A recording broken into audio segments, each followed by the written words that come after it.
দর্শক, আমরা অত্যন্ত দুঃখের সঙ্গে জানাচ্ছি বিএনপি চেয়ারপারসন ও সাবেক প্রধানমন্ত্রী বেগম খালেদা জিয়া আর নেই।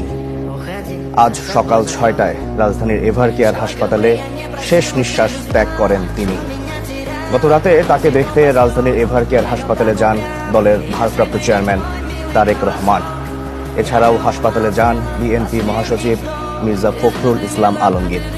এর আগে হাসপাতালে গিয়েছিলেন খালেদা জিয়ার জ্যেষ্ঠ পুত্রবধূ ডাক্তার জুবাইদা রহমান, বড় বোন সেলিনা ইসলাম, ছোট ভাই শামীম ইস্কান্দার, তারেক রহমানের মেয়ে জাইমা রহমান ও আরাফাত রহমান কোকোর মেয়ে জাহিয়া রহমান।